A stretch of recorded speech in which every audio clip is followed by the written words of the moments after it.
Kagulat World, buwang China ginulat dahil isang napakabigat na opening round battle ang naghihintay kay Alexandra Ayala sa Mubadala DC Open. Makaharap ng world number 28 ng Pilipinas ang dating world number 4, Australian Open finalist, WTA Finals finalist at Olympic singles gold medalist na si Qinwen Zheng ng China. Hindi ordinaryong first round ito, parang quarterfinal o semifinal agad ang kalidad ng dalawang pangalan. May 30th, 18 record si Alex ngayong 2026, habang si Zheng ay bumagsak sa number 1-2-3 matapos ang injury hit stretch, pero dala pa rin niya ang elite power, serve at championship experience. At nakalista ang laban sa 1 a.m. na Miyerkules, July 29th, Philippine time. Kinukumpirma naman ng official WTA order of play na kabilang ito sa Day 2, July 28th local time sa Washington. Dahil pwedeng magkaroon ng last-minute court o time adjustment, kailangang i-check muli ang schedule bago. Sa latest social media update mula Washington, nakita si Alex na nagpa-practice sa katabing court ni Naomi Osaka, habang naghintay din ang fans para makapagpa-picture sa Filipina star. Mas nagiging personal ang laban dahil nagharap na sila sa 2023 Asian Games semifinal. Nanalo noon si Zheng, 6-1, 6-7, 5, 6-3. Pero hindi bumigay si Alex matapos ang mabigat na opening set. Ngayon, mas mataas na ang ranking at mas kumpleto na ang laro ng Filipina. Ito na ba ang pagkakataong may balik ni Alex ang sakit ng Hangzhou at gulatin ng China sa Washington? Dumating na ang matchday na hinihintay ng buong Ayala Nation. Hindi lamang ito simpleng round of 32. Ito ay banggaan ng dalawang magkaibang kuwento. Ang mabilis na pag-akyat ng bagong superstar ng Pilipinas at ang matinding pagbabalik ng isang Chinese champion na minsang umabot sa pinakamataas na antas ng women's tennis. Sa isang panig ay si Alex, 21 years old, left-handed, world number 28 at kasalukuyang nasa kanyang career high ranking. Sa kabilang panig ay si Qinwen Zheng, 23 years old, dating world number 4, Australian Open finalist, WTA Finals finalist at Paris Olympic champion. Sa papel, mas mataas ngayon ang ranking ni Alex, ngunit walang matinong analyst ang maaring maliitin ang tunay na kalidad ni Zheng. Mahalagang linawin, hindi ito ang unang beses na magkaharap sila sa isang competitive match. Pero ito ang una nilang meeting sa official WTA Tour. Kinumpirma mismo ng WTA preview na wala pa silang previous tour-level meeting. Noong 2023 Asian Games semifinal sa Hangzhou, kinontrol ni Zheng ang opening set 6-1. Ngunit ipinakita ni Alex ang kanyang fighting spirit, kinuha ang second set tiebreak 7-6 bago nanaig ang Chinese star sa deciding set 6-3. Sa panahong iyon, teenager pa si Alex at naghahanap pa lamang ng permanenteng puwesto sa elite level. Ngayon, ibang Alex na ang haharap kay Zheng. Mas matatag sa baseline, mas mahusay mag-transition mula defense patungong attack at mas sanay na sa pressure ng malalaking court. Ang pinakamalaking pagbabago ay ang confidence ni Alex. Ang kanyang official WTA profile ay nagpapakita ng 30 wins at 18 losses ngayong season, kasama ang pag-akyat sa number 28. Galing siya sa makasaysayang grass court stretch kung saan naging unang Filipina sa open era na umabot sa third round ng isang Grand Slam at pagkatapos ay mabanti pa hanggang round of 16 sa Wimbledon. Sa ganung klase ng exposure, hindi na bago kay Alex ang malakas na serve, aggressive ball strikers, packed crowds at pressure points. Ang dating underdog na umaasang makasabay ay isa ng ranked player na napatunayang kaya niyang makipagsabayan sa pinakamalaking pangalan. Pero narito ang babala.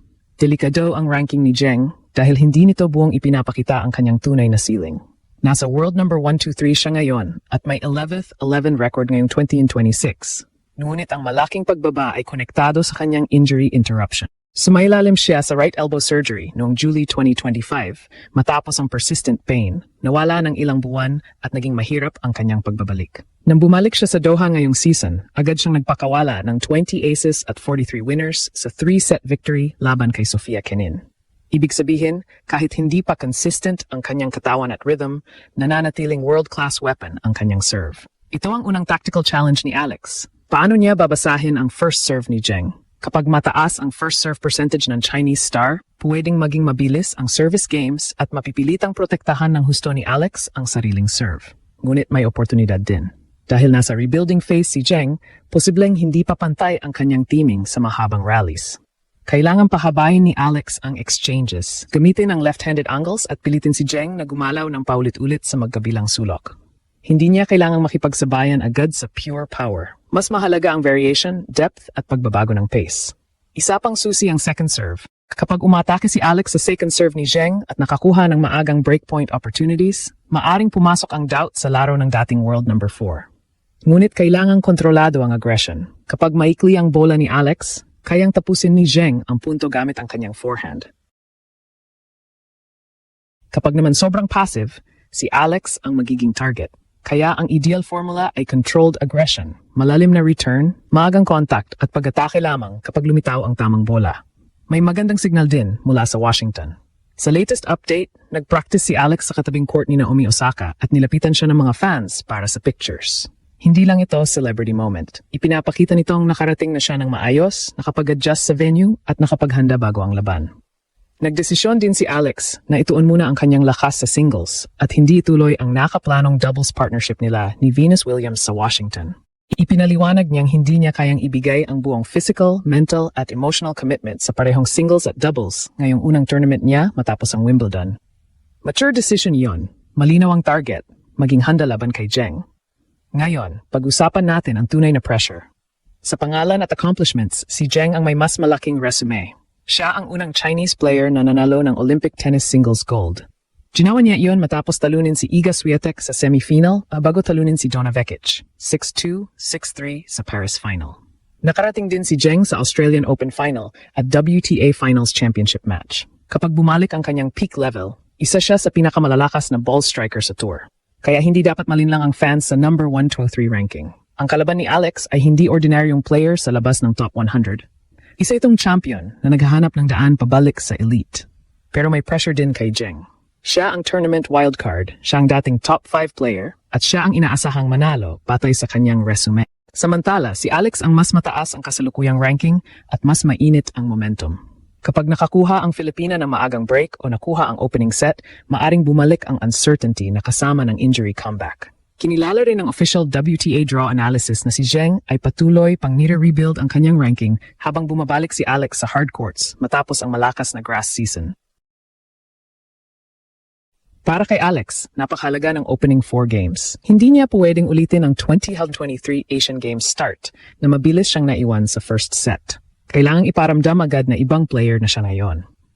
Kahit hindi makakuha ng break, mahalagang magkaroon ng solid service holds, pilitin si Zheng sa deuce games at gawing physical ang bawat rally. Kapag nakita ni Zheng na hindi madaling tapusin ang points, maaring mapilitan siyang kumuha ng mas maraming high-risk shots. Doon pwedeng lumabas ang unforced error. Sa return position, maaring umatras ng kaunti si Alex laban sa first serve para magkaroon ng reaction time, pero kailangang umatake siya sa second serve. Sa sariling service games, dapat gamitin niya ang left-handed slice palabas sa ad court para buksan ang court at makuha ang susunod na attacking shot. Mahalaga rin ang pagbabago ng direction. Kapag puro cross-court ang exchanges, makakahanap ng rhythm si Zheng. Kailangan may biglang down-the-line strike, drop shot, o net approach para hindi maging predictable ang pattern.